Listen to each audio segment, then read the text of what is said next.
You knew how much I wished it was different. There's a fire we should put out, but all I know is how to fall back into you. Oh, I wanna see ya. Now I'm ready to be hurt again. I'll end up in your life. Chest, I see it in your eyes that you are ready to be hurt again, like nothing ever crashed. This is the best.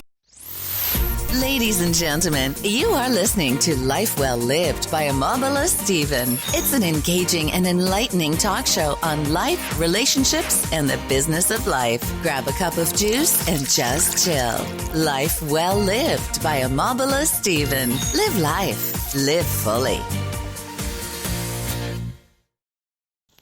Here you go, it's the Chicken Omobola Stephen, and it's a show Life Well Lived by Omobola Stephen, where I discuss and share practical, engaging, and time-tested topics in life, relationships, and also career. Now, I used to get going, we're still saying safe high. Now, that's the new slogan, but we need to welcome this change and this reality. Remember, you can catch or miss episodes of my talk show on various distribution platforms on Deezer, iRadio, on Google Podcast, and Podcast Addicts, Podchaser, and Listen Notes on Castbox. Simply search for Life Well Lived by Omobola Stephen, and there you go. Enjoy every bit of the show. Now, I'm a life and relationship coach, and I love to mentor people, and so I would love to mentor you too. Just do what? Hold my hands and let's walk this path together. And so today I want to talk about one important topic, which is on resentment, how we can connect the dots. Resentment. Now the thing is, resentment is an understatement of the pain and anger that is experienced whenever memories of infidelity, betrayal, or hurt caused by the people in our lives come to mind. Even after a reasonable time has passed for reconciliation, resentment often lingers and lingers. All might be forgiven, but forgotten may never happen when it comes to resentment. Resentment, therefore, is an inactive vampire. It is very insidious and directly affects relationships. I know that you agree with me. Now, you understand that when you feel a resentment towards people, you begin to harbor animosity against the person. Perhaps you're holding a grudge, are really angry, or feeling upset at a particular event. There is either deliberate unwillingness to forgive the other person or an inability to let go. So the thing is, resentment often does more harm to the resenter than to the person, because it's like a self-fed poison eating away at the resenter. So I have come up with some obvious situations that reveal why you develop resentment towards someone or people. So you need to check to see if these ones or situations apply to you. I'll be right back. I met him on a sunny day in late July, and everything turned upside down. I almost lost track of time as weeks went by. I couldn't get him off my mind. I told him I want that great love, like standing in the middle of a bonfire. You don't know how you got there, but you hold tight, knowing that you can't get burned. Just tell me how we lost track of everything but each other. I honestly don't know. And tell me how we messed up, drifting away from each other. Didn't want to let you go. Cause we wanted different things, and I have to deal with it, but it's not easy. So tell me how to let go, cause you really seem. Now, number one is that you agree to do something and end up feeling used or taken for granted. Number 2 is that you have unmet needs and feel ignored or rejected.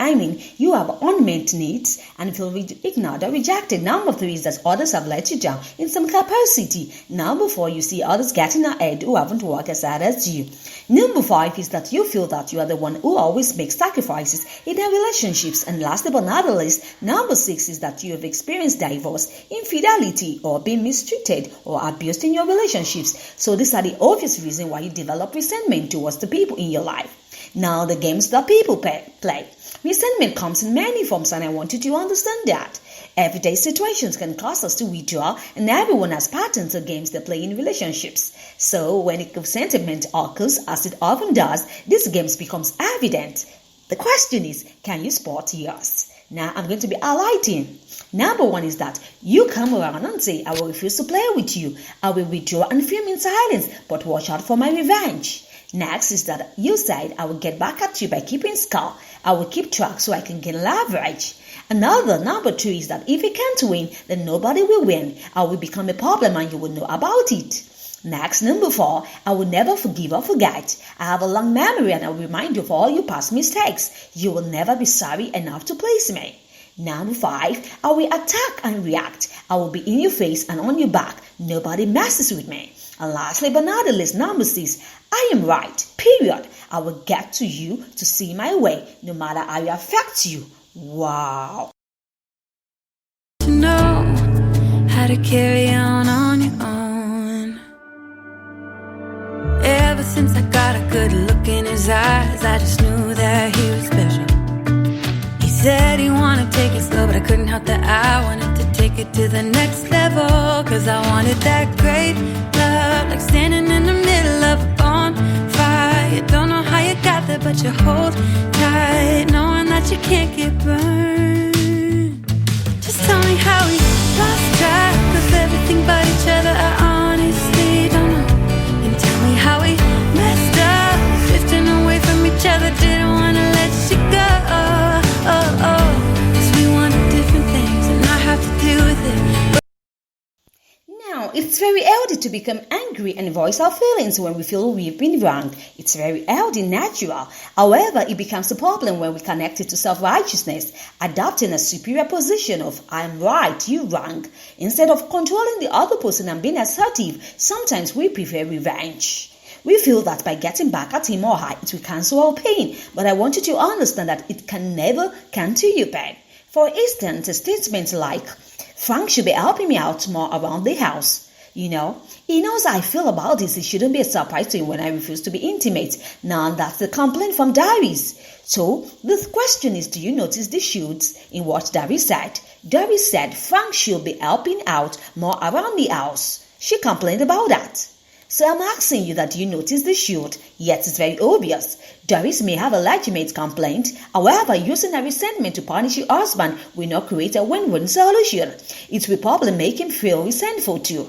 Instead of resolving the issue with honest communication and perhaps some compromise, the relationship will become even more strained. Now you need to watch out. You need to take the high road and let go of resentment. Take the high road. Now I'm going to be talking about the high road. Listen up. Number 1, high road is that for a specific issue. First, put it in perspective by asking, is this what's getting steamed up about? Am I overreacting? Is something else the root cause of my resentment?